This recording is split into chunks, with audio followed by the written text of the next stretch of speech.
So if you haven't been paying attention, there's actually some very interesting things happening in Taiwanese politics right now. I encourage you to come to that event on December 2nd. We'll send a formal announcement out shortly, hopefully this week. Right. Our speaker today is Dan Blumenthal, who comes to us from D.C., where he is the director of the Asian Studies program at the American Enterprise Institute. He is also the John A. Van Buren Chair, Distinguished Visiting Professor at the U.S. Naval War College. He has both served in and advised the U.S. government on China-related issues for over a decade. As we spoke about earlier, he spent time both in Taiwan and in the PRC for at least 15 years. I guess so. You're getting old. And he also has spent considerable time in the U.S. administration. From 2001 to 2004, he served as Senior Director for the China, Taiwan, and Mongolia desk at the Department of Defense. He additionally served as a commissioner on the U.S.-China Economic and Security Review Commission from 2006 to 2012. And then moved over to the American Enterprise Institute, where he is now. He is the co-author of the book An Awkward Embrace, the United States and China in the 21st Century. And he's also working on another book on various aspects of Chinese stateness. That's one way to summarize it. Maybe he will speak a bit more about that. His topic today, though, is very provocatively titled "Time for Xi Jingping to Follow in Jiang Jingguo's Path?" ? And I will turn it over to Dan. Well, thank you very much, Paris and Larry. It's always a distinct joy to come here and speak at this center, which is policy and activist point here. I will discuss that, of course, but because this is part of the Taiwan program, let me start with, and you'll see why I picked the topic of this talk. Let me start with first a few notes about where we are in terms of U.S.-Taiwan relations, and to some extent U.S.-Taiwan-China relations, or how U.S.-Taiwan relations relate to PRC as well. A little bit on how we got here, and then a little bit on hopefully where I think we should be going. So it wasn't my idea. It was President Ma Ying-jeou's. So on National Day recently, in October, ROC National Day,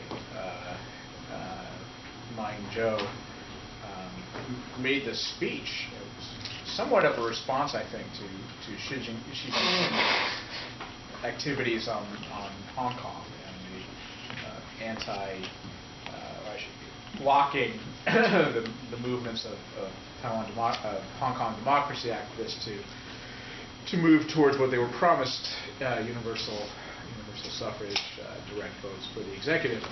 And then President Xi of China said, well, as this was going on, he said, well, let's get back to Taiwan and the one country, two systems model that we have in Hong Kong, which was, I don't know if he needs better public relations advisors or what, but probably that was not the time to talk to the Taiwanese people about the success of Hong Kong. Which of course, those of you who know Taiwan well, has never been a very popular model on Taiwan, but particularly not during this time. And there was a lot of sympathy in the Taiwan body politic for the Hong Kong protesters.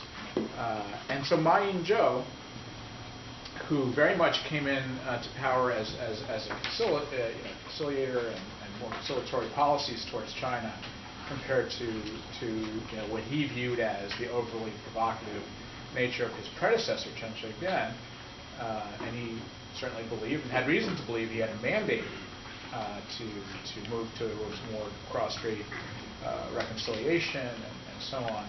So Ma Ying-jeou makes a speech on National Day and says, well, here's kind of my response to that one country, two systems talk or statement by Xi Jinping. First of all, and I'm paraphrasing, obviously. He also said it in Chinese, so I'm saying it in English. So, he said, first of all, let the Hong Kong people decide on their own fate. So that's what I think about Hong Kong. Two, maybe we can talk about unification in a broad sense, but first China has to become a constitutional democracy. Now, wow, right? I mean, this is from Ma Ying-jeou, who again did not set out to provoke China during his term. And it kind of shows you, and he said a lot more than that. And again, Ma Ying-jeou is well placed to know about Chinese transitions to democracy, as he was one of Chiang Ching-Kuo's lieutenants in the process, at least at that part of the process of gradual democratization. I think he was his translator. He was his translator, and he was a chair of one of his working groups that he set up, particularly on matters of the judiciary and legal issues in the 1980s in democratization. So he kind of knows what he's talking about in this. And he was basically saying, it's time for you to follow in the footsteps of Deng Xiaoping, who began this economic revolution. It's time for you to begin the political revolution and move yourself to democracy, move your country to democracy, and your people are ready for it, and all the rest of it. Very, it was almost completely lost in the U.S. media, but very important statement, I think, for both where the Taiwan body politic is and where Ma Ying-jeou has to situate himself, as well as his own frustrations with what reconciliation gets you with respect to the PRC, and I think where he might view the Chinese people where they are in terms of their own relationship to the Chinese Communist Party. So very significant, I think, and more to follow, of course. But I don't think it was just kind of a throwaway statement. I think that was his response. You want to start to pressure me on issues of political unification? My response is, we'll talk, but get your democracy house in order first. And that's kind of an interesting negotiating position for Taiwan to be in, which in some ways that was the position in the 1990s under Lee Teng-hui. And to come back to that, to say we can talk about some kind of political formulation, but democracy comes first. And that also brings explicitly what I argue, the idea behind the U.S.-China policy is. Now, that when I say the idea, I don't mean that it's explicit. I don't mean that people, if you wake them up in the middle of the night and said, "What's your China policy?" I don't think they would answer, "Well, we're waiting for it to democratize." But I do think that has been the idea behind China policy for a very long time, at least since the 1980s. Is that time is on our side. The engagement policy with China is all about the slow, gradual move to what we used to call peaceful evolution in China. And now a mentor of mine, who was ambassador to China and director of AIT in Taiwan and ambassador to South Korea, Jim Lilly, used to say to the Chinese, I was in the room with him at times, and he would say to his Chinese friends and counterparts, "I don't see what's wrong with peaceful evolution. It's peaceful, and who doesn't want to evolve in the end?" But anyway, it was very explicit at a certain time, and then it just kind of poof disappeared. It's not the policy of the United States anymore. But now I think that with Ma Ying-jeou saying it, and I think with Ma Ying-jeou going as far as he's possibly able to go with his policy of reconciliation towards China, I think that's going to be on the table again. And when I say that's about as far as he can go, I mean that the Taiwan body politic has a deep angst about some of the even economic agreements that Ma Ying-jeou made with China. And I think the Taiwan body politic was very encouraging of conciliation and reducing tensions with China to a point. But they really thought there would be a big payoff. That there would be a big payoff from the U.S. policy in terms of attempts by the United States towards greater recognition of Taiwan's unique international, as we say, personality. It's so confusing to talk about the various sovereignty issues in Taiwan, and other types of payoffs that I think Taiwan is very frustrated that it's not getting.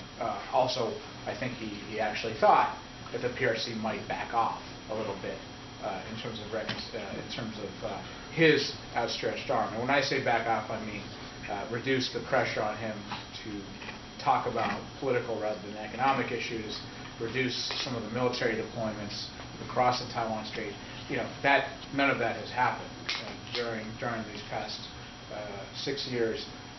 Certainly, the deployments of military forces across the Taiwan Strait have not only not stopped, they've gotten more sophisticated. And so Taiwan, in effect, is a democracy negotiating every day with a gun pointed to its head. I mean, it's a classic kind of coercive diplomacy. You have China with now a very impressive array, and when I say impressive, that's not a value judgment. It's bad in my view, but an impressive array of abilities to really harm Taiwan, viciously, and as well as U.S. forces coming to the rescue should we choose to do so, and Japanese bases and all the rest of it. And a lot of this has grown in the last 6 years. So, long story short, Ma Ying-jeou and the body politic of Taiwan, the way I read it, said, okay, we're going to try more conciliation, economic agreements, not too much of a focus on national defense, and the payoff should be an easing of political pressure by the PRC and a greater, tighter relationship with the United States, and that has not, in my view, happened. And so he's left with kind of saying, percentages that even U.S. politicians are more popular than him, which is hard. I come from Washington. I mean, he's in the 8 or 9% range of popularity for his policies. And I see this coming from Washington, where Congress is at 13%, and they're more popular than Ma Ying-jeou is in Taiwan. And part of that is unique to Taiwan politics. Part of it just shows you there's nowhere else to go for him in terms of his China policies, in my view. And so, basically throwing down that gauntlet and saying constitutional democracy first, or democratization first in China, then let's talk about a political solution, I think was very much part of it. So, that's a very quick where we are. I mean, I should add, U.S. policy towards Taiwan is rarely divorced from U.S. policy towards the People's Republic of China, and now increasingly towards Asia itself. So, so in the last, I would argue in the last 20 years, really, but really increasingly in the last 10 years, the United States has grown increasingly concerned about Chinese growth in power and prominence, military power in particular, but other types of power. And of course, the Obama administration announced a pivot to Asia, which was then redefined as a rebalanced Asia, with the idea being that, in their view, the U.S. had not paid enough attention to this very dynamic region, and that they would start to do that more, and that had a military component that moved in more forces into the Asia Pacific, that had a diplomatic component of joining various regional groupings, and an economic component, which was to negotiate this big pact called the Trans-Pacific Partnership, which would be, if it was negotiated and ratified in the U.S. Congress, the largest U.S. trade agreement since NAFTA, and of course would be a huge demonstration that the U.S. can still lead when it comes to economic liberalization. This is not a talk about U.S.-Asia or Obama's Asia policy, but I think that one thing I can say with respect to Taiwan or some of the other regions, they do ask themselves, well, where do we fit in to all of this as well? So if you put it all into the salad and mix it up, you say, Ma Ying-jeou had